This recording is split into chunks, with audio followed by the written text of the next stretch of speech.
సిటీని కడుతున్నాం కాబట్టి పూర్తిగా ఈ వాషింగ్టన్ డీసీనో లేకపోతే అటువంటి మహానగరాలను తీసుకొని వచ్చి ఇక్కడ పెట్టే అవకాశం ఉన్న పరిస్థితి. విజయవాడలో క్యాపిటల్ సిటీని పెట్టడం మనస్ఫూర్తిగా మేము ఆహ్వానిస్తున్నాం. With a location what has at least 30,000 acres of land, then it would make some sense. This is what we are asking. We are saying that please ensure that it is right in the middle of the state. Please ensure that it is at least 30,000 acres. Please ensure that the water is sufficiently available. బహుశా ఆంధ్ర రాష్ట్రానికి బహుశా 3 capital వస్తాయేమో. Executive capital, legislature capital, judicial capital, 3 capital కూడా రావాల్సి. 3 రాజధానులకు సంబంధించిన ఇంతకు ముందు ప్రవేశపెట్టిన బిల్లును ప్రభుత్వం వెనక్కి తీసుకుని మెరుగైన బిల్లుతో సభ ముందుకు వస్తుంది. To Visakhapatnam, which is going to be our capital.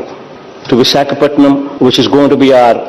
ప్రతి రాష్ట్రానికి ఒక ఎకనామిక్ పవర్ హౌస్ ఉండాలి. ఒక ఎకనామిక్ పవర్ హౌస్ అనేది రాష్ట్రానికి లేకపోతే, ఒక హైదరాబాదో, ఒక బెంగళూరు, ఒక చెన్నైయో ఇటువంటి నగరాలు ఏ రాష్ట్రానికైనా లేకపోతే రాష్ట్రానికి సంబంధించిన ఆదాయాలు. మేము మా ప్రభుత్వం వచ్చినాక గత 5 ఏళ్లలో చిత్తశుద్ధితో రాజధాని నిర్మాణం చేసే స్తోమత మనకు లేదని చెప్పి అన్ని విధాలా అభివృద్ధి చెందిన నగరం విశాఖని ఎగ్జిక్యూటివ్ క్యాపిటల్గా పరిపాలనా రాజధానిగా చేద్దామని చేస్తే కొన్ని న్యాయపరమైన ఇబ్బందులు సృష్టించారు. న్యాయపరంగా ఇబ్బందులు కూడా ఎదుర్కొంటున్నాం కూడా ఈరోజు. సో అవన్నీ అధిగమించిన దాకా కంబైన్డ్ రాజధానిగా హైదరాబాద్ను కంటిన్యూ చేయాలని మా ఆలోచన.